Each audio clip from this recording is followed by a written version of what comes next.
Hey there mga my loves, Virgo! Thank you so much for always staying here with me in this channel, babe. So our content for today, is we're gonna take a look at, ano ba yung parang major turn on mo. Yan, no? Siyempre marami tayong mga katangian, no? Pero ano nga ba yung nagsa-stand out, no? Sa iba, no? So alamin natin yan. So this could be anyone here, no? Basta ang kukunin natin, no? Is ano ba yung major turn-ons mo, Virgo. Okay? So by the way, bago tayo magsimula, meron pala tayong other channels, Ang mga links po ay nasa description box. And we do not have any gender, babae, lalaki, LGBT, cross-watchers, yan. You're all welcome here. Okay? And yeah, ano pang hinihintay natin? Let's get into your reading, Virgo. So this is for my Virgo people. Spirits and angel guides, Archangel Michael, thank you so much. Tell me something about Virgo's major turn-ons that other people notice about Virgo. Tell me something about this, please. Ano po itong mga major turn-ons ni Virgo na napapansin na ibang energies around him or her? Can you please show me, Virgo?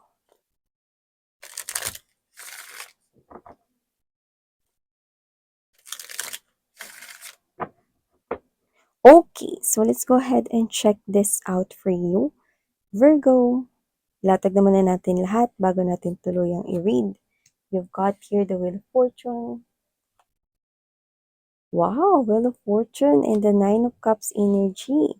Tower is right here. Wow. I think meron ditong side message, Si universe for you guys, Ibig sabihin, hold on tight because there is something here coming, a wish fulfillment, Yeah, it might delayed already, for quite a long time, pero finally, it is arriving here in your life. This is your most awaited wish and it's now gonna happen. Yeah, because ang wish ay napapagitnaan, ng two major arcanas, which means wish, ay talagang hatid at handog sa'yo ni universe. Pero yung kahilingan ay nanggaling sa'yo.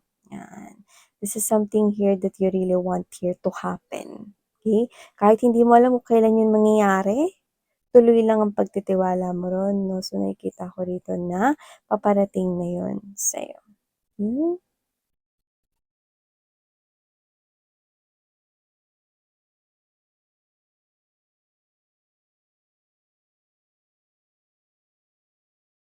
Okay. Ang major turn-ons na nakikita ko rito here na napapansin ng ibang people around you, Virgo, is that we have here the Two of Wands energy, Five of Swords. There's this Page of Wands. This energies right here, major turn-on mo daw is yung hindi sa nagbubulag-bulagan ka. Okay? Pero hindi ka yung klase ng energy, na nagpapaapekto, lalo na kung pinag-uusapan ka na negatibo ng ibang tao. Whether kilala mo or hindi mo kilala, okay lang. Parang ikaw to, na they look highly to you because of that. Kasi, for some reason, you throw out respect, Lumalabas rito yung pagiging respetado mo. So, nagre-reflect yun sa'yo rito. You look like a pro. You look like a professional right here. You are someone here, with that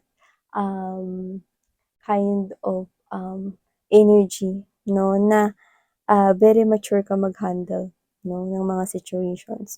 So, hindi ka nag-gi-give in sa mga parang walang kwentang bagay, parang nakakaubos lang ng energy 'pag nakipag-away ako. So, iiwasan ko na lang, i-ignore ko na lang.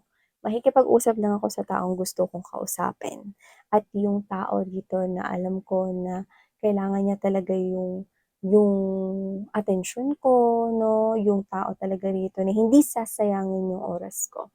Okay? So whether that is someone here who is a lover, who is a friend, basta yung ikaw to na kilala mo na kung sino yung mga tao rito na hindi mo pagbibigyan ng mga atensyon dahil hindi nila yun deserve, At ito yung napapansin ng mga tao sa paligid mo, Major turn on mo raw yan. Okay?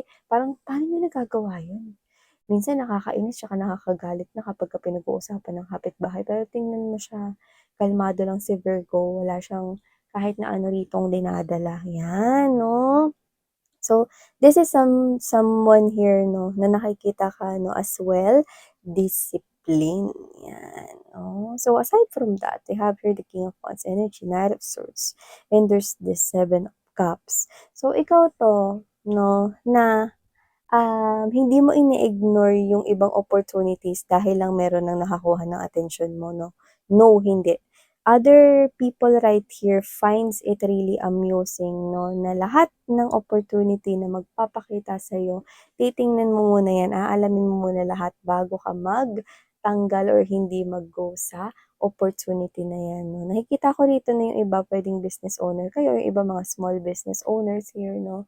Pero yung mga isip ninyo is matured na talaga 'no, pag-handle ng finances. Yung iba ang galing 'no, may nakita pa tayo dito na young at age, sinimulan niyo na 'yan 'no. So nakikita ko rito 'no, na kapag nakikita mo maganda yung opportunity, okey, oo, you keep that 'no, you also consider that, but you're also, reviewing other opportunities 'no, na puwedeng maging future na puwedeng maging options mo or baka makatulong sa'yo. Basta dun ka sa parang titingnan mo lahat ng anggulo 'no, kung ano yung magbe-benefit para sa'yo, dun ka. So nakikita ko rito 'no na, you are someone here 'no, lalo na kung trabaho ito, titingnan mo muna, babasahin mo muna 'no ng maigi bago mo ito, pirmahan 'no or bago ka magtrabaho ron or kung ano man 'yan, okey? So nakikita ko rito 'no na pinag-iisipan mong mabuti at hindi ka basta-basta lang dito nagre-reject ng mga options mo, 'yan. So gano'n din sa love, pagdating sa love, lahat sinusubok mo. Okey, lahat binibigyan mo ng chance, yun nakikita ko rito 'no. May gano'n na nagsasabi dito, eh, kaya ito yung major turn on mo. Siguro isa 'to sa mga nanligaw sa'yo. Parang sinasabi rito na parang, hindi kayong klase ng energy 'no, na nagbabase lang sa isang aspeto, okey?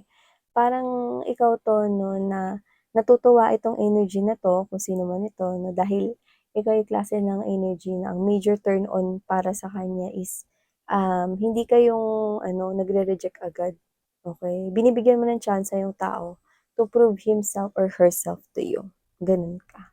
'Yan 'no, yun ka. 'Di ba? Yun ka daw, Virgo. And aside from that, we have here another message with the Wheel of Fortune right here in the Knight of Wands energy.